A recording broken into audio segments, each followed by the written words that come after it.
भाजपचे वादग्रस्त आमदार गोपीचंद पडळकर आणि राष्ट्रवादी काँग्रेस शरद पवार गटाचे ज्येष्ठ नेते जयंत पाटील यांच्यातला वाद आता अख्ख्या महाराष्ट्राला ठाऊक आहे. पुन्हा एकदा यांच्यात वाद पेटल्याचं पाहायला मिळालंय, ज्याचं कारण आहे सांगलीमधला जत येथील साखर कारखाना.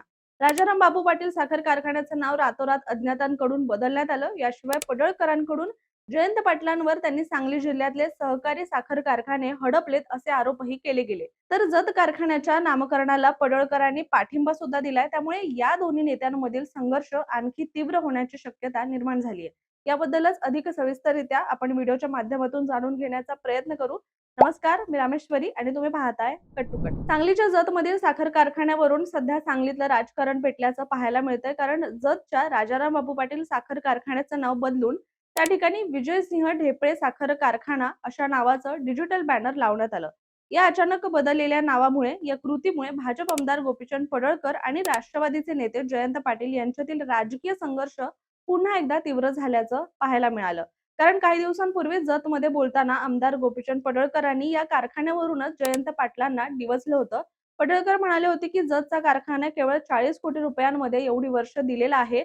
तो कारखाना आम्हाला परत मिळालाच पाहिजे. कॅनॉलचे पैसेच करोडोंमध्ये कारखान्याला मिळालेले आहेत. कारखान्याची जमीन 280 एकरांपर्यंत आहे. त्यामुळे जतच्या कारखान्यासाठी आमची संघर्ष करण्याची तयारी आहे. शिवाय जतमधील राजाराम बापू सहकारी साखर कारखान्याचं धुराडं आम्ही पेटू देणार नाही. हा कारखाना त्वरित सभासदांच्या ताब्यात द्यावा, या शब्दात त्यांनी पाटलांना इशारा दिला होता. एकीकडे पडळकरांच्या या विधानाकडे सगळ्यांचं लक्ष असताना अचानक अज्ञातांकडून राजाराम बापू पाटील साखर कारखान्याच्या कमानीवरचं नाव बदलून रातोरात राजे विजयसिंह डफळे यांचं नाव टाकण्यात आलं. यावरून पडळकर आणि पाटील यांच्यातला वाद आता निर्माण झालाय. एकतर पडळकर आणि जयंत पाटील यांच्यातला वाद आता सर्वश्रुत आहे. शिवाय मागील काही दिवसांपासून अनेक कारणावरून पडळकरांनी जयंत पाटलांना टार्गेट केल्याचं महाराष्ट्राने पाहिलंय. एकेरी शब्दात पाटलांचा केलेला अपमान, जयंत पाटलांचे वडील राजाराम बापू पाटील यांच्यावरूनही टीका व अपमानास्पद विधान पडळकरांनी केली होती. बरं, इतकंच नाही तर सध्या घडलेल्या या घटनेनंतर पडळकरांनी कमानीवरचं नाव बदलणाऱ्यांना अज्ञातांना पाठिंबा सुद्धा दिलेला आहे. गोपीचंद पडळकरांनी जयंत पाटलांवर आरोप करत म्हटलंय की त्यांनी सांगलीचे माजी आमदार संभाजी पवार यांचा सर्वोदय साखर कारखाना ढापला होता.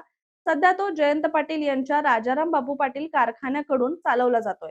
सर्वोदय प्रमाणेच जयंत पाटील यांनी जतचा कारखाना देखील ढापला आहे. पूर्वाश्रमीच्या राजे विजयसिंह डफळे सहकारी साखर कारखाना आता राजाराम बापू सहकारी साखर कारखाना झाला, असा आरोप पडळकरांनी यावेळी केला. शिवाय पडळकर पुढे म्हणाले की हा कारखाना शेतकऱ्यांच्या पैशातून उभा राहिलाय आणि जयंत पाटलांनी त्यावर कब्जा केलाय. तालुक्यातील 22,000 शेतकरी सभासदांना कारखाना मिळावा असं त्यांनी बोलून दाखवलंय. तर शेतकऱ्यांनीच तीव्र भावना व्यक्त करत कमानीवरचं नाव बदलल्याचं पाऊल उचललं असावं, असंही ते म्हणाले. तसेच सभासदांना न्याय मिळवून देण्यासाठी आपण रस्त्यावरची आणि कायदेशीर लढाई लढण्यास तयार असल्याचं सुद्धा त्यांनी स्पष्ट करत, कारखान्यासाठी आंदोलनाची काही गरज नाही, मी एकटा त्या ठिकाणी गेलो तर बस झालं, असंही विधान पडळकरांनी यावेळी केलं. आता एकदा ज्यावरून इतका वाद पेटलाय त्या कारखान्याविषयी एकदा जाणून घेऊ. वाळवा तालुक्याच्या शेतकऱ्यांनी 1969 साली सहकारी साखर कारखान्याची मुहूर्तमेढ रोवली आणि त्याला वाळवा तालुका सहकारी साखर कारखाना असं नाव दिलं गेलं. त्यात संचालक म्हणून राजाराम बापू पाटलांचा समावेश होता आणि त्यांच्या निधनानंतर कारखान्याचं नाव त्यांच्या स्मरणार्थ बदलून राजाराम बापू पाटील सहकारी साखर कारखाना असं केलं गेलं. सध्याच्या काळात या कारखान्याची एकूण गाळप क्षमता सुमारे 14,500 टन ऊस प्रतिदिन इतकी आहे. शिवाय कारखान्याचे एकूण 4 युनिट आहेत. Unit 1 Sakharale, unit 2 Wategaon सुरळ, unit 3 कारवडवाडी आणि युनिट 4 आहे ते जत आहे.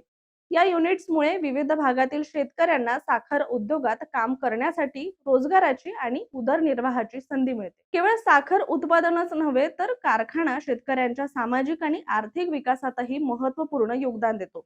या कारखान्यामुळे शेतकऱ्यांना नियमित उत्पन्न मिळालंय, जीवनमान सुधारलंय आणि स्थानिक अर्थव्यवस्थेला सुद्धा चालना मिळालेली आहे. आणि त्यामुळे आजही हा कारखाना महाराष्ट्रातील अग्रगण्य सहकारी साखर कारखाना म्हणून ओळखला जातोय. राजाराम बापू पाटील सहकारी साखर कारखान्याच्या युनिट क्रमांक 4 चा इतिहास महत्त्वपूर्ण आणि वादग्रस्त राहिलाय. पूर्वी हा कारखाना राजे विजयसिंह डफळे सहकारी साखर कारखाना म्हणून ओळखला जात होतो. राजे विजयसिंह डफळे हे जत संस्थानचे शेवटचे राजे होते आणि त्यांच्या नावानं अनेक संस्थानांची स्थापना सुद्धा झाली होती. जत तालुक्यातील शेतकऱ्यांनी मोठ्या कष्टानं हा कारखाना उभारला गेला होता.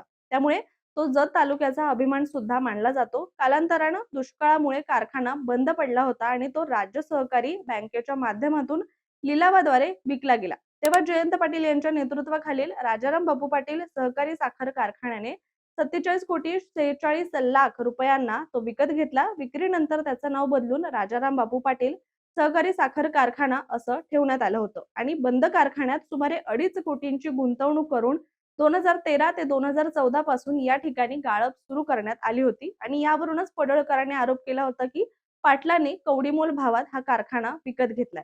त्यानंतर आता कारखान्याच्या नावात अज्ञात व्यक्तींनी बदल केल्यानंतर राजकारण पेटलंय, कारण आधी पडळकरांनी कारखान्याच्या नावावरूनच जयंत पाटलांवर टीका केली होती आणि त्यानंतर रातोरात या कारखान्याच्या कमानीवरचं नाव बदलतं। त्यामुळे यात काही साम्य आहे का असा सवाल देखील उपस्थित केला जातोय, कारण हा तर योगायोग नसावा असंही बोललं जातंय। कारण हे जे नाव बदललं गेलं ते बेकायदेशीररित्या बदललं गेल्याने हा सगळा गोंधळ उडालाय आणि यावरून जयंत पाटलांना टार्गेट केलं जातंय का असा सवालही उपस्थित केला जातोय। परिणामी सांगलीतील राजकारणात या प्रकारामुळे भविष्यातील तणाव अधिक वाढण्याची शक्यता सुद्धा निर्माण झाली आहे। कारखान्याच्या नावावरून सुरू झालेला हा संघर्ष आता केवळ प्रत्यक्ष मालकी विषयापुरता मर्यादित नसून स्थानिक राजकीय समीकरणांनाही प्रभावित करत आहे। या प्रकरणामुळे सांगलीच्या राजकीय वातावरणात अधिक चर्चा, आरोप प्रत्यारोप आणि वादग्रस्त परिस्थिती निर्माण होऊ शकते असंही दिसतंय। एकंदरीत जयंत पाटील यांच्या कारखान्यावरून सुरू झालेला हा संघर्ष आता स्थानिक राजकारणात मोठ्या प्रमाणावर ताप निर्माण करणारा ठरत असून पडळकर मात्र हा कारखाना सभासदांचा होत नाही तोवर सुरू करणार नाही असं या भूमिकेवर ते ठाम आहेत। त्यामुळे पुढील काळात आणि आगामी निवडणुकांच्या तोंडावर कारखान्याभोवतीचं हे राजकारण आणि अधिक वाढू शकतं असं देखील बोललं जातंय किंवा अशी चिन्ह सुद्धा आता दिसू लागली आहे। मात्र या सगळ्याबद्दल तुम्हाला काय वाटतं आम्हाला कमेंट करून नक्की सांगा आणि अशाच माहितीपूर्ण व्हिडिओसाठी कट टू कटच्या YouTube चॅनलला सबस्क्राईब करायला विसरू नका।